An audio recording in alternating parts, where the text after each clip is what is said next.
외출 전 가스 밸브는 제대로 잠갔는지, 전등은 잘 껐는지, 문은 잘 잠갔는지 다시 한번 확인하신 경험이 있으신가요? 동료가 건넨 서류에 세균이 묻어 있을까 얼른 손을 씻어내고 싶은 충동, 일하는 도중 물건 배치를 항상 대칭으로 정리해야 하는 행동 등 자신의 의지와 무관하게 특정한 생각이 반복적으로 떠오르거나 특정 행동을 반복하게 되는 상태를 강박장애라고 합니다.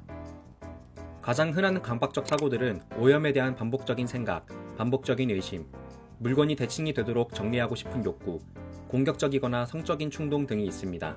강박장애는 정신과에서 네 번째로 많이 접하는 질환일 정도로 상당히 많은 수의 사람들이 강박장애로 고통받고 있습니다.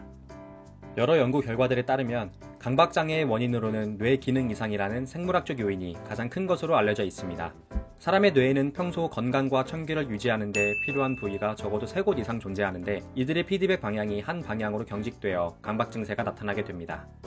앞에 언급했던 부위 중 첫 번째 부위는 아나전도피질입니다. 이 부위의 기능은 사실검증으로 외출할 때 현관문을 잠갔는지 수시로 확인을 해서 무언가 빠진 것이 있으면 뭔가 잘못됐어 라는 식의 경고 메시지를 보냅니다. 두 번째는 미상핵입니다. 무언가 빠진 것이 있을 때 그것을 빨리 실행하라는 명령을 내립니다. 세 번째는 대상피질입니다. 이 부위에서는 감정을 기록하며 불안하거나 찝찝한 느낌이 여기서 발생합니다. 예를 들어 손을 씻고 싶은 상태라면 아나전도피질이 무언가 잘못됐음을 인지했다라는 뜻이고, 그러면 미상핵이 작동해 당장 손을 씻게 하며 대상피질은 깨끗한 손에 만족하는 감정을 기록하게 됩니다. 하지만 강박장애 환자는 이 과정이 다르게 작동합니다.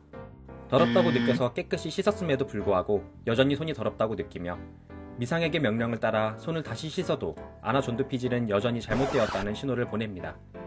결국 이렇게 피드백 회로가 경직되어 같은 행동을 반복하게 됩니다. 강박장애 환자의 3분의 1 이상은 주요 우울증을 동반하게 되며 자살 위험률도 꽤 높은 것으로 나타나므로 조기에 치료를 받는 것이 매우 중요합니다. 치료 방법은 1차적으로 약물 치료와 행동 치료를 진행합니다.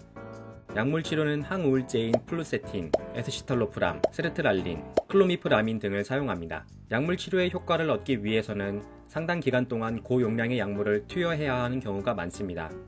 항우울제 외에도 기분안정제나 항정신병약 등의 여러가지 약물을 복합 투여해야 효과가 나타나는 경우도 있습니다. 그렇기 때문에 무엇보다도 인내심을 갖고 약물 치료에 순응하는 것이 중요합니다. 행동치료는 단계적 노출법이 대표적입니다. 단계적 노출법이란 환자가 불안을 느끼는 여러 강박 증상에 대해 단계별로 점수를 매긴 후 낮은 점수의 불안 상황부터 노출시켜 점차 노출 강도를 높이는 과제를 수행하도록 하는 치료법입니다. 예시로 공중화장실 이용을 매우 꺼리는 환자에게는 점차 공중화장실 이용 시간을 늘리는 과제를 수행하게 하는 것입니다. 행동치료도 약물치료와 마찬가지로 환자와 치료자 간의 상호 신뢰와 협조, 환자의 의지가 있을 때만이 더 나은 결과를 기대할 수 있습니다. 강박장애를 극복하는 길이 결코 쉽지 않다는 것은 분명해 보입니다. 하지만 조기에 치료를 시작하여 인내심을 갖고 치료에 적극적인 태도를 꾸준히 유지한다면 고통과 불안이 줄어들 가능성이 그만큼 높아질 것입니다.